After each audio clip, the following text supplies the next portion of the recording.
So you've been called to adopt, and one day you're on the mountaintop and you are shouting praise and giving thanks and dancing with joy. And the next day you feel like you're in a valley so low that you will never get out of it. If this sounds like what you might be experiencing, then stick around. I have some thoughts for you.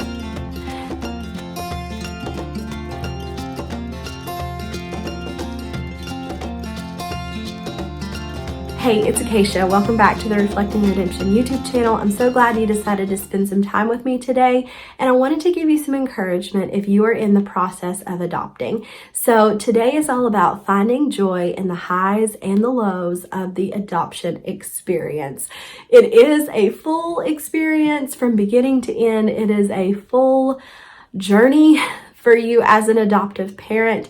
And I want to specifically speak to you as an adoptive parent. I know there's a lot to be said to a child that is being adopted and a lot to be said to a birth family that is placing a child for adoption. I personally don't feel qualified to speak to those things, but I can speak to adoptive parents because that is the journey that I know. So I'm going to speak what I know. And I know that from our perspective as adoptive parents, it's not always easy. You know, God is faithful and He's there. He's called you to do this and He's providing a way. He's called you to love outside of yourself and outside of DNA and outside of biology and welcome in someone that He has decided is to be for you and you are to be for them. This bond between two families that really is indescribable. So God is working all of these pieces together, and in the meantime, things are not just plateauing. And if they are, it's because you're waiting, and that's hard too. So you are experiencing ups and downs as your profile book is being viewed by a variety of families, and you're facing more no's than you ever thought you would hear. I have a few things that I would like to share with you that might help you to find more joy in this process of adoption. So first of all, and I always say this in everything, is fully rely on and trust in God. Know that He has a plan for you and He is working that out and bringing it to pass. He is doing a lot inside of you right now in this process. He is working a lot of fruits of the Spirit, doing a lot of cultivating in your heart, and you're going to need it because parenting, especially parenting when a kid has come from trauma and being in this situation, is difficult, and you're going to need all that you can get of the Lord and of His grace. And you're not perfect and you're not a hero, but you're just following Him each day, choosing to trust and to believe that God is good and choosing to love outside yourself without any restraints. Stick with that. Keep your trust in the Lord, firmly plant your feet on what He's called you to do, and don't let anything keep you from that. Don't let anything sway your mind.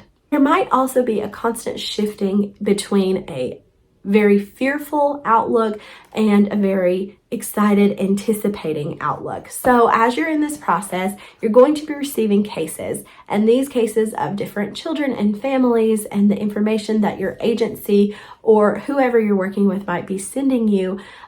You're going to have to make decisions on whether to present your profile book, whether not to present your profile book. And when you do, you're going to receive a rejection or an acceptance, or maybe you'll hear you're in their top 3 or you're in their top 2, or the birth mom would like to have a conversation with you over the phone. There are lots of different ways that this story can go, and you just don't know from day to day. So it can be over the moon excitement because you think this has to be it. They have to pick me. This has to be the child that God has for me. And then the next day you go to this place of, no, they didn't choose me. What is wrong with me? What's wrong with my family? Is this ever going to happen? So you're moving back and forth between these emotions constantly, and it can be very draining and take a toll on you. So you really need to rest in the Lord and understand that He has a perfect timing planned out for this. I know that's very difficult to hear. And everybody's timeline is extremely different. So you could be looking at weeks, months, years, whatever. And when the work that you have to do for the adoption sort of dries up, you've already done the home study, you've done all the appointments, you filled out all the paperwork, you've taken all the classes, you've been through all the training, all of that sort of thing, and you're like, okay, I've checked that off the list, it becomes even more difficult because you don't have something to keep your mind busy with. So find things to do, whatever that might be. Find something to do while you're in this process. Also, we have to know that adoption, until it is finalized, is holding something as tightly as you can and also quite loosely, knowing that it is not your child until finalization or until termination of rights. And the lingo is different in every state. The parameters are different. Our agency gave us kind of a master guide of all the different states that we could potentially work with and all of the different laws and things in place. There are 50 states, which means there are 50 sets of adoption laws, and that makes it 50 million times harder to get through the process. But holding everything with a loose hand and with trust in God will help preserve you and preserve your integrity as you walk throughout this journey. So you can be chosen, you can be right in the middle of the process, and the birth mom could change her mind.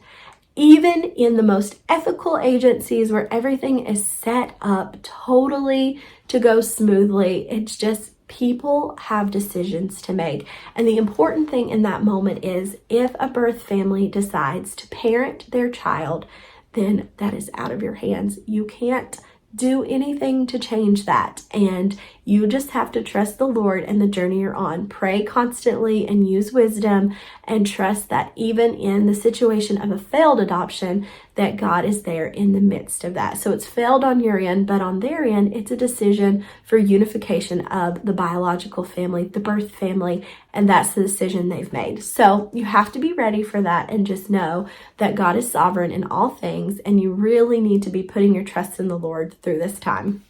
My next piece of advice for you to keep finding joy is to keep walking through the open doors. Set your parameters from the beginning of what you can handle, what situations you can take on, and be firmly set in that with your husband. And then from that point, walk through the open doors that God is presenting to you. Sometimes they won't make sense, but you know that it's an open door and I'm going to walk through it and trust the Lord in that. And that is the grand theme.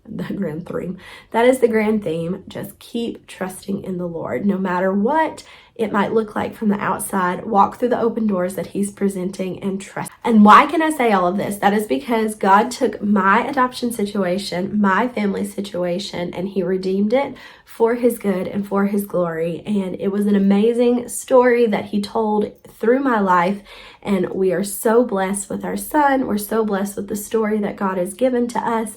And we know from personal experience that God is faithful and He is good. And if you're putting your trust in Him, He will bring to pass His good work in your life. His word promises it. He is not a respecter of persons. God is the same to all of His children. He is the guiding hand and the light unto our path and the lamp unto our feet.